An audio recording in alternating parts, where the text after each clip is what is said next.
নবী তাদের বলে দেন, তারা তাদের কাছে যখন জিজ্ঞাসা করা হয় ঈমানের ব্যাপারে, কোরআনের ব্যাপারে যখন জিজ্ঞাসা করা হয়, আল্লাহর কিতাবের উপর ঈমান এনেছি, পূর্বে যত কিতাব নাযিল হয়েছে সবগুলোর উপর ঈমান এনেছি, এ কথা বলার পরেও আমি তো ওই কিতাবের মধ্যে তাদের জীবনের সব ফয়সালা দিয়ে দিয়েছি, ওইখান থেকে তারা ফয়সালা কালেকশন করে না, ফয়সালা ওখান থেকে নেয় না।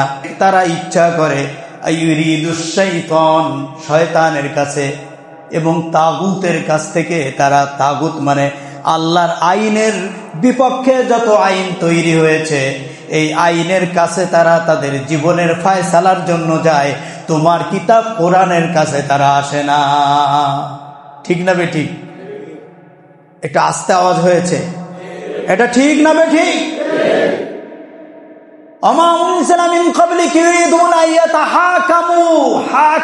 হাকিম তো বুঝেন, তারা হুকুম ফায়সালা ন্যায় তাগুতের কাছে, কোরআনের বিপরীতে। এটা আল্লাহর আয়াত, এটা আল্লাহর সিদ্ধান্ত, এটা সংবিধান। এই সংবিধান বাদ দিয়ে অন্য জায়গা থেকে তাদের জীবনের সব ফায়সালা নেয়, অয়াকফুরুবি, এবং এটাকে অস্বীকার করে। বলেই তো ফেলেছে যে শরিয়া আমরা মানি, কি বলেন শরিয়া। একথা কোনো লোক যদি বলে, ওর টুপি যত দামি থাক না কেন, শরিয়া আইন মানি না, এই কথা বলার পরে আল্লাহর কসম ঈমান। আর আপনারা বলেন, আমি বললে তো আমার সমস্যা। কেউ যদি বলে যে শরিয়া আইন মানি না, তার ঈমান? আপনারা বলছেন আছে ঈমান? নাই। আমাদের অবস্থা এরকম, আল্লাহর আইন কোরআন সব মানি, কিন্তু ফায়সালা নেওয়ার সময় এখান থেকে নেই না। আল্লাহ এই কথা বলে দিয়েছেন। আপনারা কি এই আয়াতটা নতুন শুনলেন নাকি? এই আয়াতটা কোরআন শরীফে আছে, আমরা আসলে খবর নিয়ে দেখি না। আউযু বিল্লাহি মিনাশ শাইতানির রাজীম। বিসমিল্লাহির রহমানির রহিম। ইন্নাল্লাহা ওয়া মালাইকাতাহু ইউসাল্লুনা আলান নবী ইয়া আইয়ুহাল্লাযীনা আমানু সাল্লু আলাইহি ওয়া সাল্লিমু তাসলিমা। আল্লাহুম্মা সাল্লি আলা সাইয়্যিদিনা মাওলানা মুহাম্মাদ ওয়া আলা আলি মাওলানা মুহাম্মাদ। আল্লাহুম্মা সাল্লি আলা সাইয়্যিদিনা মাওলানা মুহাম্মাদ ওয়া আলা আলি সাইয়্যিদিনা।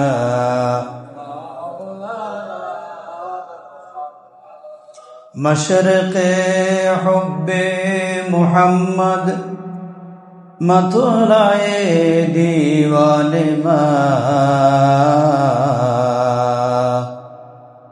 मतलाए खुर्शीद शेकास सीनाए सूजाने मा बलगल उला बिकमालिही कशफत दुजा बिजमालिही हसनत जमीउ खसालिही सल्लु अलैहि व आलिहि बलगल उला बिकमालिही कशफत दुजा बिजमालिही हसनत जमीउ खसालिही सल्लु अलैहि व आलिहि।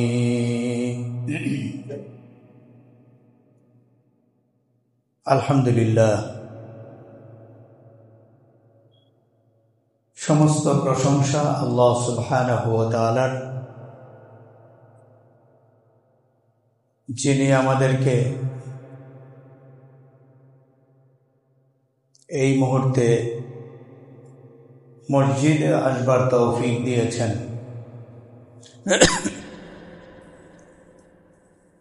যিনি আমাদেরকে আজকে ফজরের নামাজ আদায় করবার তৌফিক দিয়েছিলেন, যিনি আমাদেরকে খাওয়া পড়ার বন্দোবস্ত করেছেন, আমাদের শ্বাস প্রশ্বাস, আমাদের চোখের পাওয়ার, মুখের ভেতরের আস্বাদন সব ঠিক রেখে মসজিদে আসবার তৌফিক, সময়, সুযোগ এনায়েত করেছেন। এজন্য সেই মনিবের দরবারে আমরা শুকরগুজার হচ্ছি, আলহামদুলিল্লাহ। আমরা যদি কিয়ামত পর্যন্ত হায়াত পেয়ে সেজদায় পড়ে থাকি, তাও আল্লাহর নেয়ামতের শুকরিয়া আদায় করে শেষ করা যাবে না। ওয়াইন তাউদ্দু নি'মাতাল্লাহি লা তুহসুহা, তোমরা যদি আল্লাহর নেয়ামতকে গুনে গুনে শেষ করতে চাও, পারবে না। সুতরাং অসংখ্য নেয়ামত আল্লাহ আমাদের দিয়েছেন, শুকরিয়া আদায় করে আমরা শেষ করতে পারবো না। আজকে বিশেষত এই মুহূর্তে আল্লাহ আমাদেরকে মসজিদে আসবার তৌফিক দিয়েছেন। এই পৃথিবীতে যত নেয়ামত আমি পেয়েছি, আমরা পেয়েছি, সবচেয়ে বড় নেয়ামত হলো আল্লাহর পক্ষ থেকে হেদায়েত। হেদায়েতটা যদি আপনার নসিবে হয়ে যায়, তাহলে আপনার সবচেয়ে বড় নেয়ামত প্রাপ্ত হয়েছেন। কারণ এর মাধ্যমে আল্লাহ আপনাকে আখিরাতে মুক্তি দিবেন। সম্পদ আছে, সব আছে, কিন্তু হেদায়েত নাই। এই সম্পদের কোনো মূল্য নাই। আপনি গরিব, কিচ্ছু নাই, কিন্তু আপনার ঈমান আছে, সবচেয়ে বড় সম্পদ আল্লাহ আপনাকে দিয়েছে। এজন্য আমরা আজকে এখানে যারা এসেছি, আলহামদুলিল্লাহ, আমরা সবাই ঈমানদার, ঠিক না? একদমই সবাই নিরঙ্কুশ ভাবে আল্লাহকে মানি, এ ব্যাপারে কোনো সন্দেহ নাই। আজকে আমি এই সাবজেক্টের উপরে কিছু কথা বলার চেষ্টা করব। বন্ধুগণ, আমরা ক্ষণে আমাদের ঈমান আছে, ক্ষণে নাই। যেমন আমরা যখন অজু করি, অজু কি 24 ঘন্টা থাকে নাকি? অজু ভাঙে না। নামাজে আমরা যখন দাঁড়াই, নামাজ কি থাকে নাকি? নামাজ ভেঙে যায়। অজু ভঙ্গার কিছু কারণ আছে, নামাজ ভঙ্গের কারণ আছে। আমরা যারা ঈমানদার, ঈমান ভঙ্গেরও কারণ আছে নাকি নাই? আমরা অনেকে জানি না যে ঈমানও ভেঙে যায়, ঈমান থাকে না। আজকে আমরা জানবো ইনশাআল্লাহ কি কি কারণে ঈমান ভেঙে যায়। অজু ভাঙ্গার কারণ হলো 7টা, আর নামাজ ভঙ্গের কারণ আমরা অনেকে জানি, অনেকে জানি না, 19টা। কয়টা? নামাজ ভঙ্গের কারণ কয়টা? 19টা কারণের একটা ঘটলে নামাজ ভেঙে যাবে। তার মধ্যে 1 নম্বর কারণ হলো নামাজে অশুদ্ধ পড়া। আপনি তেলাওয়াত করছেন, কিন্তু আপনার সূরা ফাতিহা মদ, মাখরাজ, গুন্না, তারতিল, তাদবির ঠিক নেই, আপনার নামাজ ভেঙে যাবে। যাই হোক, নামাজ ভঙ্গের কারণ হলো 19টা। মেহরবানি করে জেনে নেবেন, কারণ নামাজ পড়তেছেন, নামাজ ভেঙে গেছে কিনা, ভাঙা নামাজ আপনি চালিয়ে যাচ্ছেন কিনা জানা দরকার। অজু ভাঙ্গার কারণ 7টা, ভেঙে গেছে অজু, তারপরেও আমরা সেই অজু দিয়ে নামাজ পড়ছি কিনা এটা জানা দরকার। ঠিক তেমনি ভাবে ঈমান ভঙ্গের কারণ, এই পৃথিবীতে সবচেয়ে বড় সম্পদ আমাদের হলো ঈমান, ঠিক না? কোনো সন্দেহ, ঈমান এটা এত বড় সম্পদ, এই ঈমান রক্ষা করার জন্য সাহাবায়ে ইকরাম জীবন দিয়ে দিয়েছে, ঠিক না? এই ঈমানের জন্য, ঈমান বিক্রি করেন নাই, তারা ঈমান ছেড়ে দেয় নাই। তাদেরকে প্রস্তাব দেওয়া হয়েছে ঈমান ছেড়ে দাও, পার্থিব জগতের সুখ আয়েশ তোমাদের যা লাগবে দেওয়া হবে। সাহাবায়ে ইকরাম ঈমান ছাড়েন নাই। এইরকম ঘটনা আমাদের সামনে অনেক। হযরতে খাব্বাব, খুবাইব, এই সাহাবায়ে ইকরাম তাদেরকে জুলুম অত্যাচার করতে করতে করতে করতে একটা পর্যায়ে বলেছে যে তোমাদেরকে ছেড়ে দেব, শুধু কালেমা তয়্যিবা মানে ঈমান ছেড়ে দাও। জবাবে হযরতে খাব্বাব রাদিয়াল্লাহু তাআলা আনহু বললেন, আমার তো দূরের কথা, আমাকে আল্লাহ যদি এরকম জীবন, অসংখ্য জীবন দেয়, আর অসংখ্য জীবন যদি জুলুম করে তোমরা নিয়ে নাও, বারবার আমার ঈমান দিতে, জীবন দিতে রাজি আছি, কিন্তু ঈমান বিক্রি করতে রাজি নই। বন্ধুগণ, যেন ঈমান বড় সম্পদ। কারণ আমরা জান্নাতের কথা শুনি, জাহান্নামের কথা শুনি। আল্লাহ রাব্বুল আলামিন কেবল ঈমানদারদেরকে জান্নাত দান করবেন। সুবহানাল্লাহ। গায়রে ঈমানদার যারা যত ভালো কাজ করুক না কেন, আমরা এই পৃথিবীতে যত ভালো কাজ করি না কেন, কল্যাণকর কাজ করি না কেন, ঈমান যদি না থাকে তাহলে এই কল্যাণকর কাজ আমাকে আখিরাতে নাজাত দিতে পারবে না, নাজাত হবে না। আমরা অনেকের প্রতি খুব সিম্প্যাথি দেখাতে গিয়ে অনেক কথা বলি যে এ মিয়া খালি ঈমান থাকলেই হবে, এই যে ওরা যে কাজ করছে ওরা বিনিময় পাবে না, আখিরাতে পাবে না। না, আখিরাতে কোনো পুরস্কার পেতে হলে 1 নম্বর শর্ত হলো, বলেন 1 নম্বর শর্ত ঈমান। ইন্নাল্লাযীনা আমানু ওয়া আমিলুস সালিহাত, ইন্নাল্লাযীনা আমানু ওয়া আমিলুস সালিহাতি লাহুম জান্নাত। আল্লাহ রাব্বুল আলামিন বলেন, নিশ্চয়ই যারা ঈমান এনেছে, নেক কাজ করেছে, তাদের জন্য জান্নাত।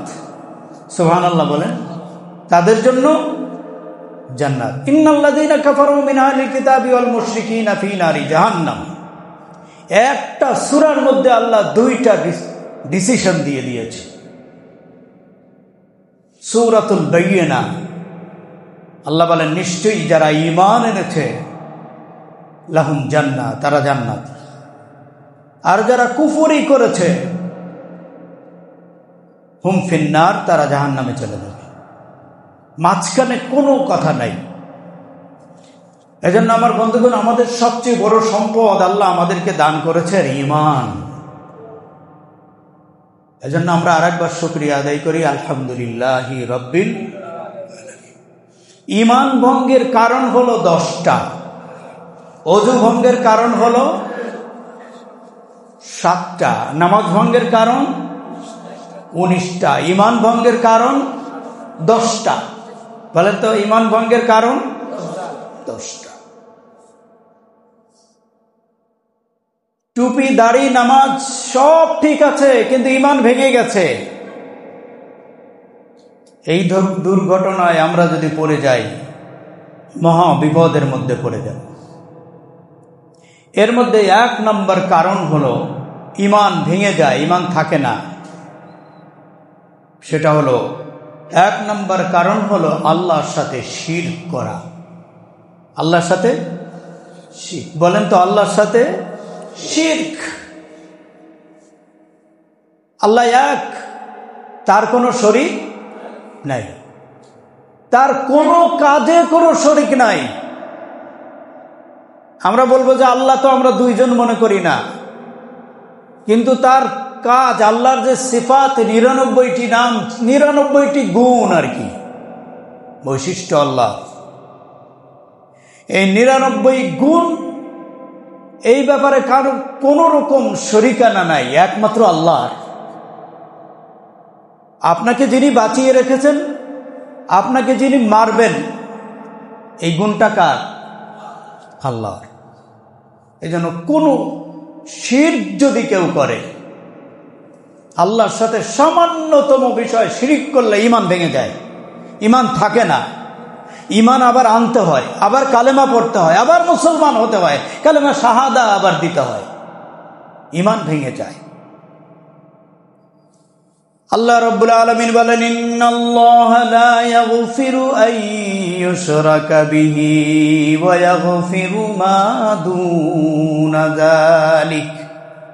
নিশ্চয়ই আল্লাহ রাব্বুল আলামিন ক্ষমা করবেন না যে ব্যক্তি তার সাথে শিরক করে, ওয়া ইয়াগফিরু মা দুনা যালিক, এছাড়া আর যত গুনাহ আছে আল্লাহ মাফ করে দিবেন। সুবহানাল্লাহ। তাহলে শিরক একটা জটিল কঠিন ব্যাপার। শিরক যদি কেউ করে তার ঈমান চলে যায়, ঈমান ভেঙে যায়। কেউ যদি নামাজের মধ্যে তার ওযু ছুটে যায়, নামাজ ভেঙে যায়। নামাজের মধ্যে অশুদ্ধ পড়লে, নামাজে অশুদ্ধ পড়া, নামাজের ভিতর কথা বলা, আর শব্দ করা, কোনো লোককে সালাম দেওয়া, সালামের উত্তর দেওয়া, এই জাতীয় 19টি কারণ যদি ঘটে যায় তাহলে নামাজ ভেঙে যায়। ঈমান ভঙ্গের 10টা কারণের 1 নম্বর, কেউ যদি আল্লাহর সাথে শিরিক করে। আল্লাহ রাব্বুল আলামিন বলেন, লা তাজআলু লিল্লাহি আনদাদান ওয়া আনতুম তা'লামুন। খবরদার, আল্লাহর সাথে শরিক করো না, তার সাথে কাউকে ডেকো না, কারণ আল্লাহ এক। কুল হুয়াল্লাহু লা ইলাহা ইল্লাল্লাহ ওয়াহদাহু লা শারীক। ঈমানের কালেমা, এই গ্রহণ, এই ঘোষণা দেওয়া ওয়াজিবুন আলাইনা। আমরা সাক্ষ্য দিচ্ছি আল্লাহ ছাড়া কোনো ইলাহ নাই। কুল, ও নবী আপনি বলেন আল্লাহ এক, তার সাথে কোনো শরীক, বলেন আপনারা, তার সাথে কোনো শরীক নাই, কোনো শরীক নাই। এই ওয়াহদানিয়তের আয়াত আর শিরকিয়াতের কথা অসংখ্য আয়াত, আমি এগুলো একটু টাচ দিয়ে গেলাম, সময়ের স্বল্পতা আমরা এত কথা এখানে আনতে পারবো না। তাহলে ঈমান ভঙ্গের 1 নম্বর কারণ হলো আল্লাহর সাথে শিরক করা, আল্লাহর সাথে শিরিক করা। শিরিক আবার 2 প্রকার, শিরিক বিস সিফাত, শিরিক বিস জাত। জাত মানে আল্লাহর জাতি নাম হলো একটা। জাতি নাম কয়টা? সেটা কি? আল্লাহ, এটা আল্লাহর জাত। তবে এই পৃথিবীতে আজও পর্যন্ত আল্লাহ নাম কেউ রাখতে পারে নাই, ঠিক কিনা? অনেকে নিজে দাবি করছে যে আমি রব, আমি মালিক, আমি খোদা, আমি রিজিক দেই, আমি খাওয়াই, আমি শক্তিশালী, আমি কাদের, আমি জব্বার, আমি কাহার, কিন্তু কেউ বলে না যে আমি আল্লাহ। এটা আল্লাহর জাতি নাম। এটা এজন্য আল্লাহর জাতের সাথে কাউকে শিরিক করা। এরপরে আল্লাহ সিফাতি নামের সাথে শিরিক করা। রাজ্জাক, রিজিক দাতা। রিজিক দাতা কে? দোকান যদি না থাকতো তাহলে তো আমি না খেয়ে মরেই যেতাম। এ কথাটা জীবনে যতবার বলেছেন অতবারই ঈমান ভেঙে গেছে।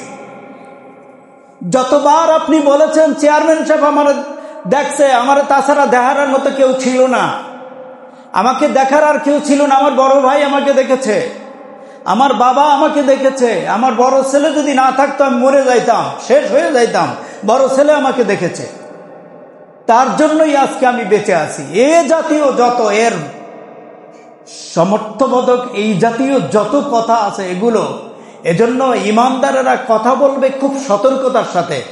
মুত্তাকি বলা হয়, পরহেজগার কাকে বলা হয়? পরহেজ মানে খুব বেছে বেছে জীবন যাপন করা। এই পরহেজগার, এই কথাটা বুঝাতে গিয়ে বলছেন রাস্তার দুপাশে প্রচন্ড রকম বিষাক্ত সুতীক্ষ্ণ কাটা, কণ্ঠকাকীর্ণ এই রাস্তায় কোনো লোক বলগাহীন এবং খুব বেমালুম চলাফেরা করে না, খুব খেয়াল করে চলাফেরা করে না, জানি ডানের বায়ে কাঁটা ফুটে না যায়, পায়ের নিচে যে কাঁটা আছে ফুটে না যায়।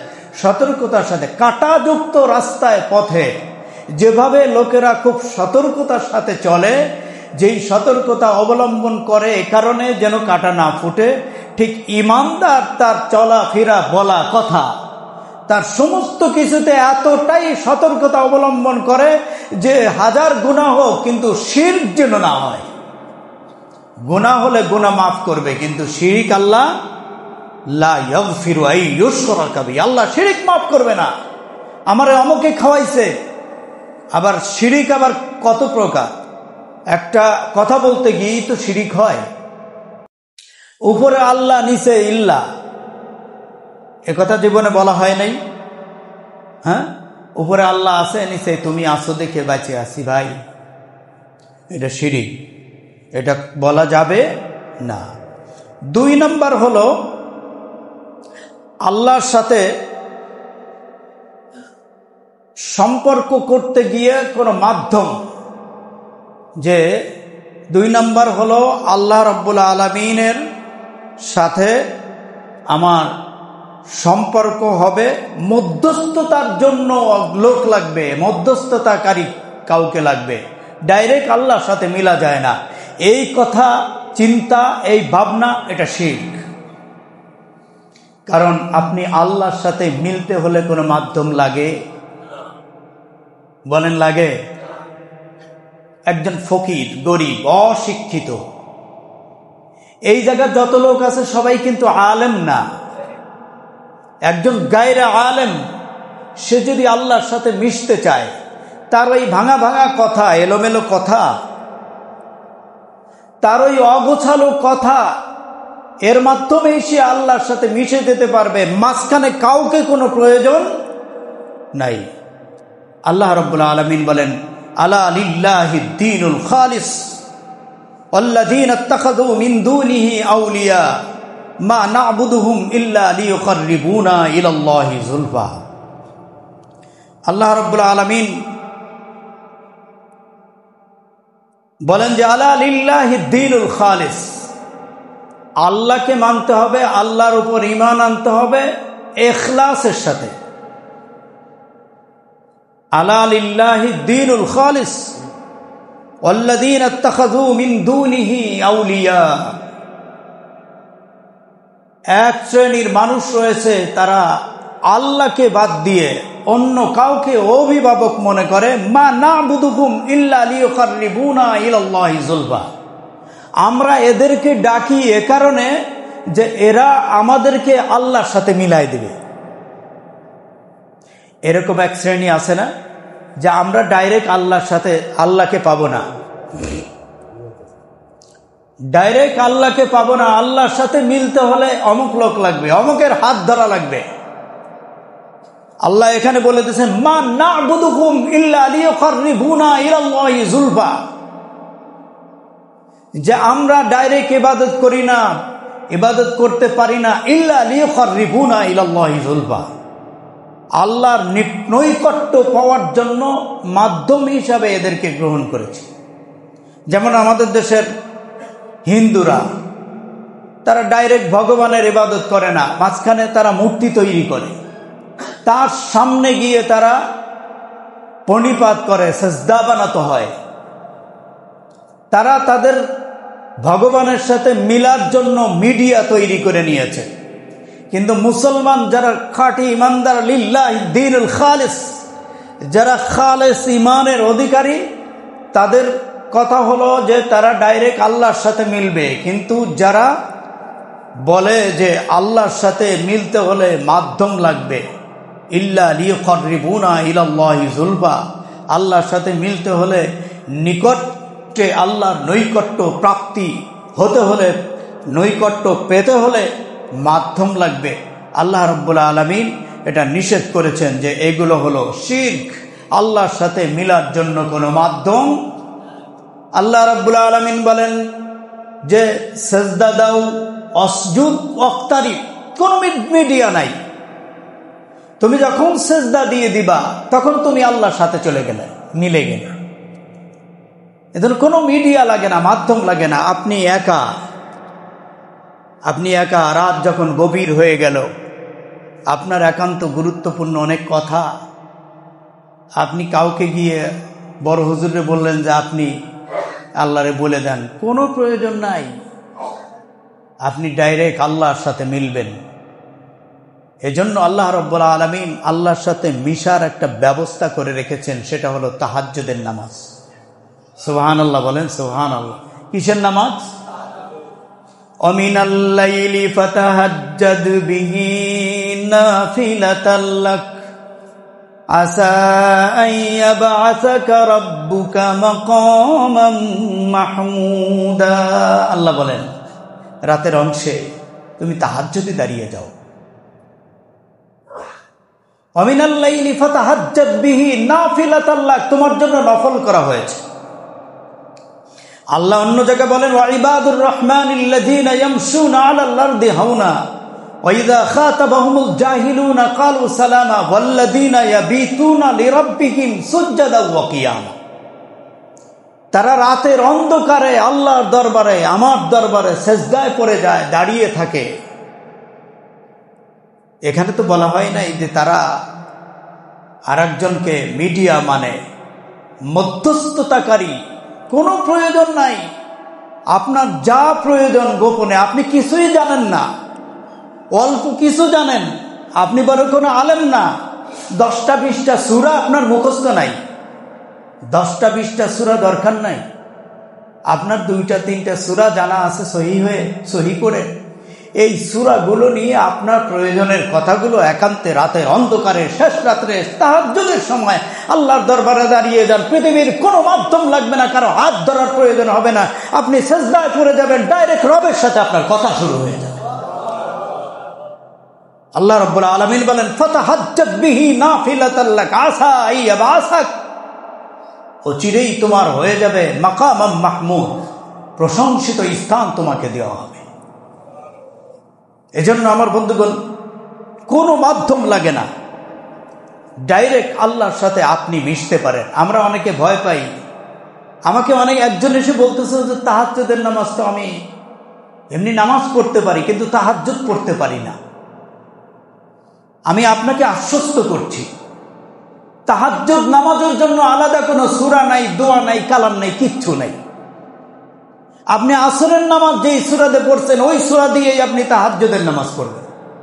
মাগরিবের নামাজ যে সূরা দিয়ে পড়েছেন, ওই ছোট সূরা, সূরা কাউসার, ইন্না আতাইনাকাল কাউসার, ইখলাস দিয়েই তাহাজ্জুদের নামাজ পড়বেন। আপনি কেন ভয় পাচ্ছেন যে আরেকজনের হাত ধরতে হবে, আরেকজন ছাড়া আমি তো আগাতেই পারবো না? না, আপনার রব তো আপনার মনের খবর, আপনার ভেতরের সব খবর জানেন। তার কাছে আপনার কোনো কিছু গোপন নাই। আপনার যত দুর্বলতা তিনি জানেন। ওই দুর্বলতা নিয়েই আপনি আল্লাহর দরবারে দাঁড়িয়ে যান, আল্লাহ আপনাকে কবুল করবেন। কোনো মাধ্যম লাগবে না, বড় হুজুরের কোনো প্রয়োজন নেই। আপনি ডাইরেক্ট আল্লাহর সাথে হয়ে যান। তাহলে এটা মনে করা যাবে না যে আরেকজন ছাড়া আমার চলবে না। তাহলে আল্লাহর অনেক কুদরত, আল্লাহ যে আমাকে দেখতেছেন, আল্লাহ যে ডাইরেক্ট আল্লাহর সাথে কথা বলতে পারি, এটাকে অস্বীকার করা হয়। আমার সাথে ডাইরেক্ট আল্লাহর যোগাযোগ হতে বেশি সময় বলেন লাগে নাকি? আল্লাহর সাথে যোগাযোগ হতে কি বেশি সময় লাগে? দেখেন তো, একটু সময়টা মাপেন। হযরত ওমর রাদিয়াল্লাহু তাআলা আনহু রাতের অন্ধকারে বেরিয়েছেন। তখন তিনি দেশের প্রেসিডেন্ট, রাষ্ট্রপ্রধান, আমিরুল মুমিনিন হযরত ওমর জনগণের অবস্থা অবলোকন করার জন্য বেরিয়েছেন। আমি এই ঘটনা এখানে একবার বলেছি, তারপরে প্রসঙ্গক্রমে হযরত ওমর বুঝতে পারলেন কেউ একজন যাচ্ছে। ডাক দিলেন, কে? একটা যুবক, তার হাতে একটা বোতল, তার ভিতরে ছিল মদ। মদ্যশালায় মদ পান করার জন্য যাচ্ছে, হযরত ওমরের সামনে পড়েছে।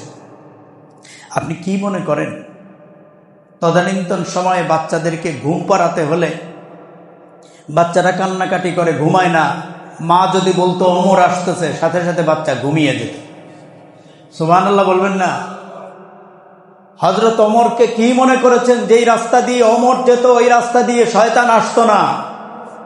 সুবহানাল্লাহ বলেন।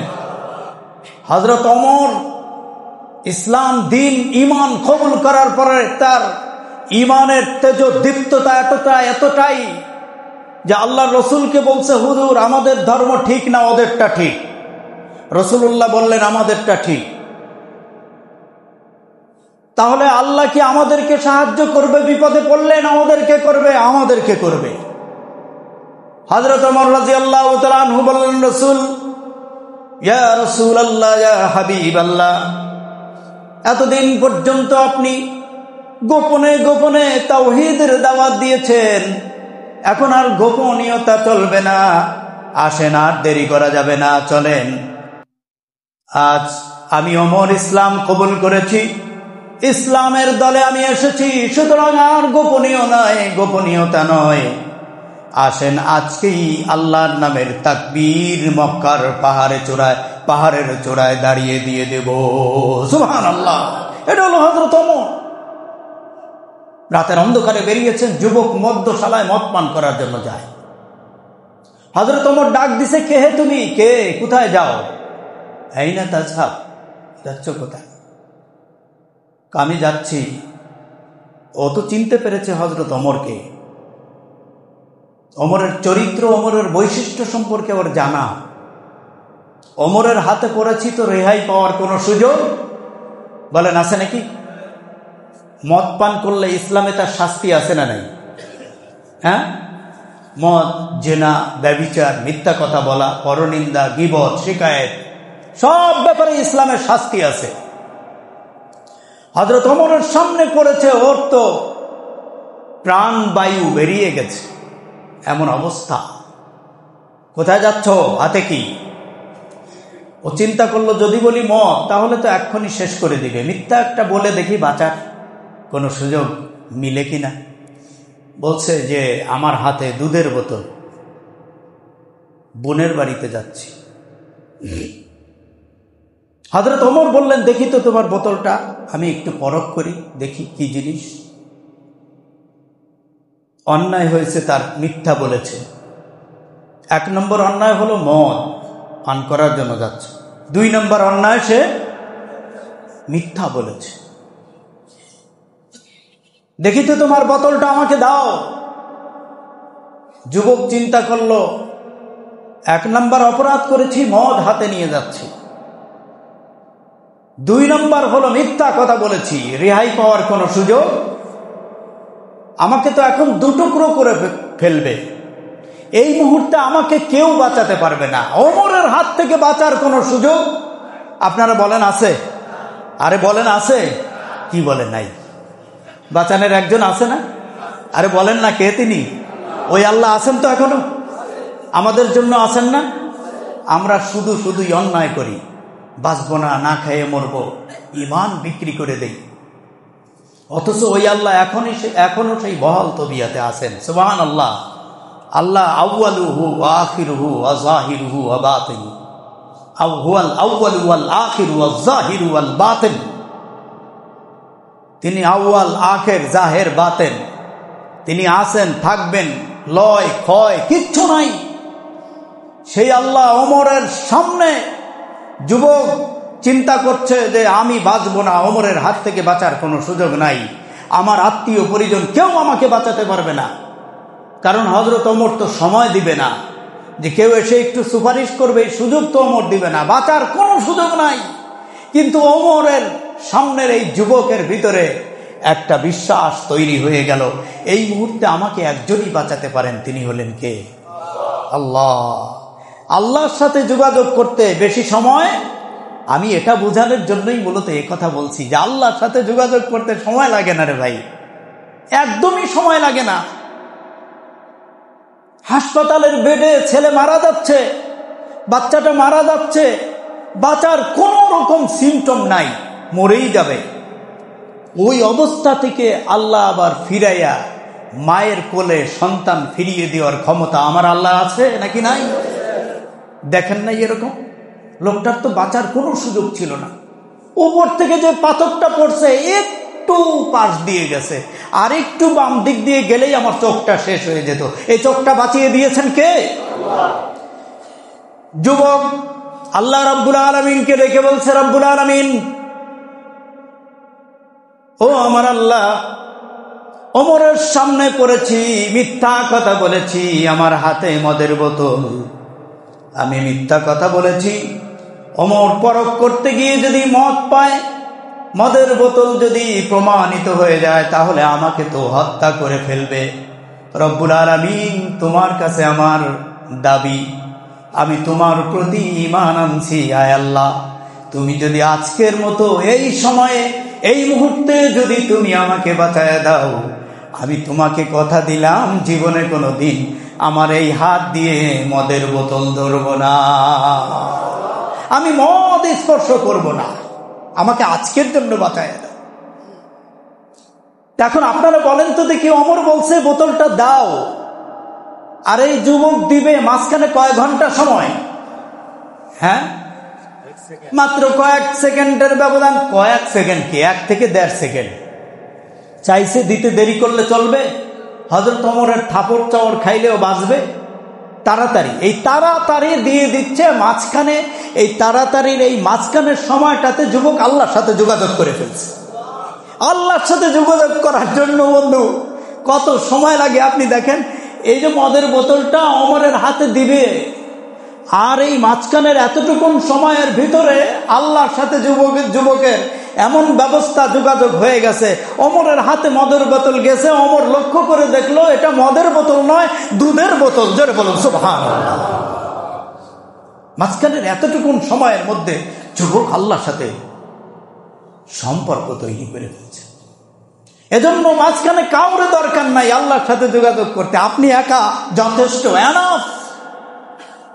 আপনার রিজিকের অভাব যাচ্ছে না, বাচ্চাটা অসুস্থ, মা বাবা কষ্টে আছে, সংসার চলছে না, স্ত্রীটা অসুস্থ, আপনার অসুস্থতা, আপনার কোনো রকম মন ভালো হচ্ছে না, মামলা মোকদ্দমায় আপনাকে ঘিরে ধরছে, কোনো রকম জীবন জগতে বরকত আসছে না, একাকী, একদম নিভৃতে, নীরবে একটা নির্জন জায়গাতে আপনি আল্লাহর দরবারে চলে যান, আল্লাহর দরবারে সেজদায় পড়ে যান, একটা সেজদা লম্বা করে দিয়ে ওইখানে আপনার জীবনের সব চাওয়া পাওয়ার কথা বলে দেন, আল্লাহ রাব্বুল আলামিন আপনার সমস্ত চাওয়া পাওয়া পূরণ করে দেবেন। ইনি হলেন আল্লাহ। আমার বন্ধুগণ, এজন্য ঈমান ভেঙে যায় এমন কিছু করা যাবে না, কোনো মাধ্যম লাগে না, ডাইরেক্ট আল্লাহর সাথে আমরা যোগাযোগ করব। আল্লাহ রাব্বুল আলামিন আমাদেরকে তৌফিক দান করেন, আমিন। আমাদের এই বড় মানসিকতা আমরা অনেক সময় লালন করি। 3 নম্বর ঈমান ভঙ্গের কারণ, যদি কেউ মুশরিক এবং কাফেরদেরকে কাফের মনে না করে। কথা বুঝতে পেরেছেন? মুশরিকদেরকে, কাফেরদেরকে কাফের মনে করে না। অনেক সময় আমরা যাদেরকে দেখি শিরিক করছে, পূজা করছে, তাদেরকে আমরা মুশরিক বললে অনেকের মন খারাপ হয়ে যায়, কাফের বললে মন খারাপ হয়ে যায়। এটা তো আল্লাহর পরিভাষা। এই কাজগুলো যারা করবে তারা কাফের হয়ে যায়, তারা মুশরিক হয়ে যায়, আল্লাহ শিখিয়ে দিয়েছেন। আপনি যদি আপনার মন খারাপ করেন তাহলে আল্লাহর সাথে শিরিক হয়ে যাবে, আপনার ঈমান নষ্ট হয়ে যাবে, ঈমান ভঙ্গ হয়ে যাবে। এরপরে আল্লাহ রাব্বুল আলামিন নের প্রতি ঈমান, এই ঈমান ভঙ্গের 4 নম্বর কারণ হলো নবীর ফয়সালা। নবী, আল্লাহ রসুল যে ফয়সালা করেন তার তুলনায় অন্য কাউকে, রসুলুল্লাহ সিদ্ধান্তের তুলনায় অন্য কাউকে উত্তম ফয়সালাকারী মনে করা, যেটা আমাদের জীবনে অহরহ হচ্ছে। আমরা আল্লাহ রসুলের আদর্শ জলাঞ্জলি দিয়েছি, আমরা আমার নেতাটাকে বেশি পছন্দ করি, তার কথাটা অনুযায়ী আমরা চলি, তার আদর্শ বাস্তবায়নের কথাও বলি, অথচ আল্লাহ রাব্বুল আলামিন বলছেন আল্লাহ রসুলের আদর্শের বাস্তবায়ন। আল্লাহ রসুল জীবনে যা করেছেন এটা আপনার জীবনে বাস্তবায়ন করার জন্য নির্দেশ দিয়েছেন কে? আপনি বলেন, কে নির্দেশ দিয়েছেন? আল্লাহ রসুল যা করেছেন, সংসার কেমনে করেছেন, সন্তান প্রতিপালন কেমনে করেছেন, প্রতিবেশীর সাথে কেমন আচরণ করেছেন, আল্লাহ রসুল সাল্লাল্লাহু আলাইহি সাল্লাম অমুসলিমদের সাথে কেমন আচরণ করেছেন, তাদের সাথে তাদের ব্যবসা বাণিজ্য রাসূলুল্লাহ কেমনে করেছেন, এগুলো করা আপনার উপর রসুলের তরিকা অনুযায়ী করা আবশ্যক করে দেওয়া হয়েছে।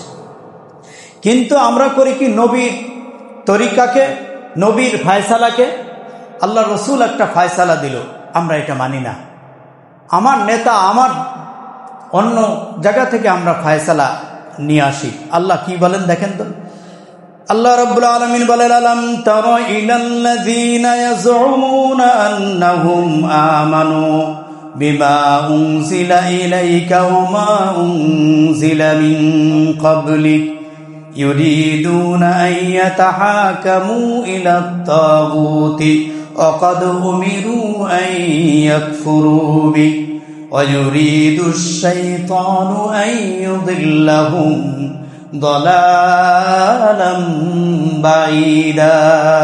আল্লাহ রাব্বুল আলামিন বলেন, আলাম তারা ইল্লাযীনা ইয়াজুমুনা আন্নাহুম আমানু, হে রাসূল আপনি কি দেখেছেন তারা দাবি করে ঈমানদার, তাদেরকে যদি আপনি জিজ্ঞাসা করেন কিতাবের ব্যাপারে, আল্লাহর পক্ষ থেকে, আমার পক্ষ থেকে নাজেল হওয়া কিতাবের ব্যাপারে তাদেরকে যদি জিজ্ঞাসা করেন, আমি যদি এখনই জিজ্ঞাসা করি ইয়াজুমুনা আন্নাহুম আমানু বিমা উনজিলা ইলাইকা ওয়া মা উনজিলা মিন ক্বাবলিক, আপনার উপর যা নাজেল হয়েছে আর পূর্বে যা নাজেল হয়েছে এই ব্যাপারে তাদের মতামত আপনি জিজ্ঞাসা করবেন, ওরা বলবে যে হ্যাঁ আমরা আল্লাহর কিতাব এবং আগে যা নাজেল হয়েছে সব কিছুর উপর ঈমান এনেছি। আনেন নাই? আনি নাই? আমরা বলেন আনি নাই? আমানু বিমা উনজিলা ইলাইকা ওয়া মা উনজিলা মিন ক্বাবলিক, আপনি জিজ্ঞাসা করবেন, ওরা বলবে যে এইটার উপর ঈমান আনলাম, সেটার উপরে ঈমান আনলাম, কিতাব কোরআনের উপর ঈমান আনলাম, তাওরাত জাবুর ইনজিল আরো 104খানা সহিফা সবগুলোর উপর ঈমান আনলাম। ওরা অকপটে আপনাকে এই কথা বলে দেবে, ইউরিদুনা ইয়াতাহাকামু ইলা তাগুত, কিন্তু তারা বিচার ফায়সালা বা জীবন জগতের সিদ্ধান্তাবলী নেওয়ার জন্য আপনার কাছে আসে না। ঠিক বললাম না বেঠিক বললাম? হ্যাঁ, আপনি কি আমাদের কথা এটা বুঝতেছেন? ইউরিদুনা আরাদা, ইউরিদু ইরাদাতান, ইচ্ছা করে তারা, ইউরিদুনা ইয়াতাহাকামু ইলা তাগুত, তারা তাগুতের কাছে, মানব রচিত মতবাদের কাছে তাদের জীবনের ফায়সালা নেওয়ার জন্য যায়, আপনার কাছে আসে না। ঠিক বললাম না বেঠিক বললাম? আপনার বিপদ আছে, আমাদের বিপদ আছে। ইউরিদুনা আন ইয়াতাহাকামু ইলা তাগুতি ওয়া ইয়াকফুরু বিহি ওয়া ইউরিদুশ শাইতানু আন ইউদিল্লাহুম দালালাম বাঈদা। ও নবী তাদের বলে দেন, তারা, তাদের কাছে যখন জিজ্ঞাসা করা হয় ঈমানের ব্যাপারে, কোরআনের ব্যাপারে যখন জিজ্ঞাসা করা হয়, আল্লাহর কিতাবের উপর ঈমান এনেছি, পূর্বে যত কিতাব নাযিল হয়েছে সবগুলোর উপর ঈমান এনেছি, এ কথা বলার পরেও আমি তো ওই কিতাবের মধ্যে তাদের জীবনের সব ফায়সালা দিয়ে দিয়েছি, ওইখান থেকে তারা ফায়সালা কালেকশন করে না, ফায়সালা ওখান থেকে নেয় না। ইউরিদুনা, তারা ওখান থেকে তারা ইচ্ছা করে, ইউরিদুশ শাইতান, শয়তানের কাছে এবং তাগুতের কাছ থেকে তারা, তাগুত মানে আল্লাহর আইনের বিপক্ষে যত আইন তৈরি হয়েছে এই আইনের কাছে তারা তাদের জীবনের ফায়সালার জন্য যায়, তোমার কিতাব কোরআনের কাছে তারা আসে না। ঠিক না বেঠিক? একটা আস্তে আওয়াজ হয়েছে, এটা ঠিক না বেঠিক? ওমা উনজিলা মিন ক্বাবলিক ইউরিদুনা ইয়াতাহাকামু, হাকাম, হাকিম তো বুঝেন, তারা হুকুম ফায়সালা নেয় তাগুতের কাছে, কোরআনের বিপরীতে। এটা আল্লাহর আয়াত, এটা আল্লাহর সিদ্ধান্ত, এটা সংবিধান। এই সংবিধান বাদ দিয়ে অন্য জায়গা থেকে তাদের জীবনের সব ফায়সালা নেয়। ওয়াকফুরু বিহি, এবং এটাকে অস্বীকার করে। বলেই তো ফেলেছে যে শরিয়া আমরা মানি, কি বলেন শরিয়া। একথা কোনো লোক যদি বলে, ওর টুপি যত দামি থাক না কেন, শরিয়া আইন মানি না, এই কথা বলার পরে আল্লাহর কসম ঈমান। আর আপনারা বলেন, আমি বললে তো আমার সমস্যা। কেউ যদি বলে যে শরিয়া আইন মানি না, তার ঈমান? আপনারা বলছেন আছে ঈমান? নাই। আমাদের অবস্থা এরকম, আল্লাহর আইন কুরআন সব মানি, কিন্তু ফায়সালা নেওয়ার সময় এখান থেকে নেই না। আল্লাহ এই কথা বলে দিয়েছেন। আপনারা কি এই আয়াতটা নতুন শুনলেন নাকি? এই আয়াতটা কোরআন শরীফ আছে, আমরা আসলে খবর নিয়ে দেখি না। এখন এরকম যদি কেউ করে, এবার আসেন আমরা যে কথা বলতেছিলাম যে কারা এরকম যদি কেউ করে, এইরকম চরিত্রের যদি কেউ থাকে, তার ঈমান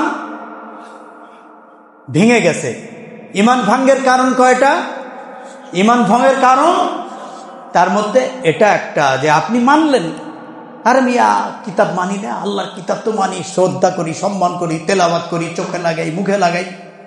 আল্লাহও বলছে যে হ্যাঁ ওদের ওরকমই, ওরা চোখে লাগায়, মুখে লাগায়, বলে যে ঈমান এনেছি, আগের কিতাবও মানি, কিন্তু ওরা ফায়সালা তোমার কিতাব থেকে নেয় না। ওদের ঈমান ভেঙে গেছে। বলেন ঈমান। ওযু ভাঙার কারণ 7টা, তার মধ্যে একটা ঘটলে ওযু ভেঙে যায়। নামাজ ভঙ্গের কারণ 19টা, একটা ঘটলে নামাজ ভেঙে যায়।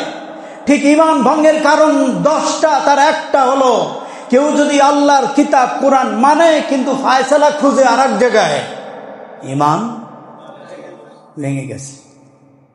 সুতরাং আল্লাহ আমাদের হেফাজত করেন, জোরে বলুন আমিন। নবীর বিধানকে অপছন্দ করা, এ ব্যাপারে অনেক কথা ছিল, আমার সময় হবে না। এটাও ঈমান ভাঙার একটা কারণ। 6 নম্বর হলো দ্বীনের কোনো বিধান নিয়ে ঠাট্টা বিদ্রুপ করা। আমরা অনেক সময় ঈমান দ্বীনের কাজ করতে পারি না, কিন্তু ঠাট্টা করি, মস্করা করি। এটা যদি কেউ করে তাহলে তার ঈমান চলে যাবে, ভেঙে যাবে। 7 নম্বর হলো জাদু করা। জাদু, কেউ যদি ওমা কাফারা সুলাইমান ওয়ালাকিন্না শায়াতিনা কাফারু ইউআল্লিমুনা আন-নাস আস-সিহর, সুলাইমান কুফরি করে নাই, সুলাইমান আলাইহিস সালাম, কোরআনের একটা আয়াতের অংশ, ওয়ালাকিন্না শায়াতিন, শয়তান কুফরি করেছে, ওয়া ইউআল্লিমুনা আন-নাস আস-সিহর, এবং তারা জাদু বিদ্যা শিক্ষা দেয়। এটা নিষেধ করেছেন আল্লাহ। জাদু এবং গণনা করা, ভাগ্য গণনা করা আছে না, ঈমান ভেঙে যায়। টিয়া পাখি দিয়ে অবশ্য ঈমান ভাগ্য যাচাই করা তো জায়েজই আছে নাকি? আর কি অবস্থা, টিয়া পাখি, এই যেই লোকটা টিয়া পাখি নিয়ে বসে আছে, ওরই তো গেঞ্জি ছিঁড়া। হ্যাঁ, ওরই তো গেঞ্জি ছিঁড়া, সারাদিন সালার উপর বসা, ব্রিজের গোড়ায় বসা, রোদ বৃষ্টি ঝড় ওর উপর দিয়ে যাচ্ছে। ওর নিজেরই ভাগ্য নাই, ও 15-20টা খাম নিয়ে বসে আছে মানুষের ভাগ্য গণনা করতে। তোর ভাগ্যে আছে, তোর নিজের ভাগ্যটা গণনা করে ঠিকঠাক মতো তুই ভাগ্য গড়ে নিতি, টিয়া পাখি তোর। আর তুমি নিজের ভাগ্য গুনতে পারো না। আপনি একটা চর মারিয়া তারপরে বলবেন যে কি ব্যাপার, মারলে কেন? কেন, তোমার ভাগ্যে এটা ছিল তুমি জানো না? আমার ভাগ্য তুমি গুনে বলে দাও, বড় হব, ধনী হব, আমার সামনে ফাড়া আছে। কয় যে তোর সামনে খুব ফাড়া আছে। ফাড়া মানে হলো বিপদ, বিপদ আছে। তো আমার বিপদ আছে এটা তুমি বলে দিতে পারলে, তুই যে চর খাবি এটা বলতে পারলি না? একখান মাইরে দিয়ে তারপরে বলবেন যে তোমার ভাগ্যে এটা ছিল। 10 মিনিট আগে তুমি এটা গুনতে, যদি ভাগ্য জানতে পারতে তাহলে এখান থেকে সরে যেতে, চরটা খাইতে না। আমার বন্ধুগণ, এগুলো হারাম। এগুলো কি? এগুলো আপনারা, আপনি মনে করছেন যে আমরা তো যাই না, এগুলো ওয়াজ করে লাভ কি? আপনি যান না, কিন্তু আমরা তো দেখি যে মুসলিম যুবকেরা বসে আছে একদম প্যান্ট শার্ট পরে, দেন 15 টাকা নেয়, এখন 20 টাকা নেয়, আমাদের ফরিদপুরে আছে, ভাগ্য গণনা করে টিয়া পাখি দিয়ে। আস্তাগফিরুল্লাহ, আল্লাহ হেফাজত করেন, বলুন আমিন। এরপরে এটা হলো 8 নম্বর। 7 নম্বর, 8 নম্বর হলো মুসলিমদের বিপক্ষে মুশরিকদের পক্ষ অবলম্বন করা, ঈমান ভঙ্গের একটা কারণ। আমি এর রেফারেন্স দিতে পারছি না সময়ের স্বল্পতায়। মুসলিমদের বিপক্ষে অমুসলিমদের পক্ষ অবলম্বন করে মুসলিমদের বিপক্ষে কথা বলা, কাজ করা, সমর্থন দেওয়া, এটা হলো ঈমান ভঙ্গের। এটা সহজে মনে রাখবেন। আল্লাহ আমাদের হেফাজত করেন, জোরে বলুন আমিন। কাউকে দিন শরিয়াতের ঊর্ধ্বে মনে করা ঈমান ভঙ্গের কারণ। আল্লাহ আমাদের হেফাজত করেন, আমিন। 10 নম্বর হলো দিন থেকে মুখ ফিরিয়ে নেওয়া। এত ওয়াজ করেও আপনাকে দিনের পথে আনতে পারতেছি না, ওই যে মুখ ফিরিয়েছেন আর কোরআনের পথে রসুলের পথে আসতেছেন না, মুখ ফিরিয়ে নিয়েছেন, এইটা হলো ঈমান ভঙ্গের কারণ। আল্লাহ আমাদেরকে ঈমান নবায়ন করবার তৌফিক দিয়ে দেন, আমিন। আমি যে কথা বললাম এটা এর সপক্ষে অনেক আয়াত হাদিস অনেক কিছু ছিল, সময়ের কারণে বলা যায় নাই, কিন্তু খুবই গুরুত্বপূর্ণ। আপনারা মেহেরবানি করে জেনে নেবেন, আপনার সার্চ দিলেই পাবেন ঈমান ভঙ্গের কারণ কয়টা, কি কি, এগুলো জেনে যেহেতু আমরা সবাই সচেতন। আর ঈমানটা তো আমাদের সম্পদ, এই সম্পদটা যেন ভেঙে না যায়, চোরমার হয়ে না যায়, নষ্ট হয়ে না যায়। এজন্য আমরা কোনো দলের এজেন্ডা বাস্তবায়নের কথা বলছি না, ঈমান যেন আমাদের নষ্ট না হয়ে যায় আমাদের খামখেয়ালির কারণে। আল্লাহ আমাদেরকে ঈমান হেফাজত করবার তৌফিক দিয়ে দেন, আমিন। আমরা সবাই ঈমানদার, খাঁটি ঈমানদার হতে পারি, আমিন। আসসালামু আলাইকুম ওয়া রাহমাতুল্লাহি ওয়া বারাকাতুহু।